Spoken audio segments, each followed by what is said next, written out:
নমস্কার নমস্কার বন্ধুরা, Santhali cooking and blogger Lalita চ্যানেলে। তো আজকে হচ্ছে বড়ি দিয়ে পালং শাক রান্না করব। তো চলো তোমরা ভিডিওটি শেষ পর্যন্ত দেখতে থাকো। পালং শাক বড়ি দিয়ে তোমরা সবাই রান্না করতে পারো, তাও তোমাদের সাথে একবার আমি শেয়ার করলাম। তো এখানে হচ্ছে বড়ি আর কালো জিরা নিয়েছি, আর তেল কড়াই গরম হয়ে গেছে, দিয়ে দেব হচ্ছে সরিষার তেল, দিয়ে হচ্ছে বড়িগুলোকে ভেজে নেব।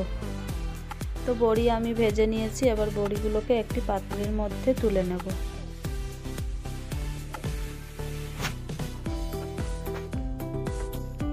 বড়ি তুলে নিয়েছি একটা পাত্রের মধ্যে, ওই কড়াইয়ে হচ্ছে তেল দিয়ে দিলাম। এবার হচ্ছে শিম ভেজে নেব। শিম ভাজা হয়ে গেছে, এবার এটাকেও তুলে নেব।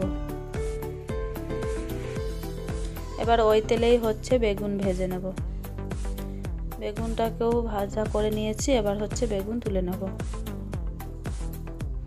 ওই কড়াইয়ের মধ্যে আবারও তেল দিয়ে হচ্ছে কালো জিরে আর শুকনো লঙ্কা, রসুন থেতো করা কয়েক কোয়া সেইটা দিয়ে দিলাম।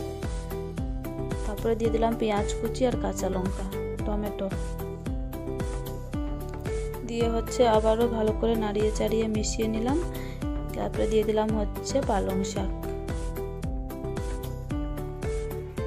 পালং শাক দিয়ে হচ্ছে স্বাদ মতো লবণ আর স্বাদ মতো হলুদ দিয়ে দেব, দিয়ে হচ্ছে ঢাকা দিয়ে নেব। আর দিয়ে দিলাম হচ্ছে জিরের গুঁড়ো।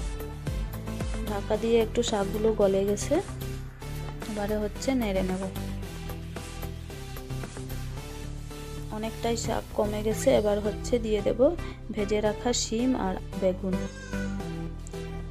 দিয়ে হচ্ছে বড়িগুলোকে দিয়ে দেব। তোমরা যদি বড়িগুলোকে গোটা গোটা রাখতে চাও তাহলে পরে দিবা। তো আমি হচ্ছে বড়িগুলোকে ভেঙে দেব গুঁড়ো গুঁড়ো, তাই হচ্ছে আগেই দিয়ে দিলাম, কারণ যে আমাদের বাড়িতে বড়ি খেতে কেউ ভালোবাসে না। তারপরে ঢাকা দিয়ে রেখেছিলাম, এবার ঢাকাটাকে সরিয়ে হচ্ছে ভালোভাবে নেড়ে চেড়ে মিশিয়ে দেব, বড়িগুলোকেও ভেঙে নেব।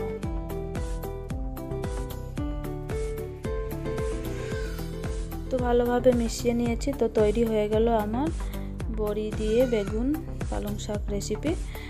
তো তোমাদের ভিডিওটি কেমন লাগলো অবশ্যই কমেন্ট বক্সে কমেন্ট করে জানিও। দেখা হচ্ছে নেক্সট ভিডিওতে, ততক্ষণ পর্যন্ত ভালো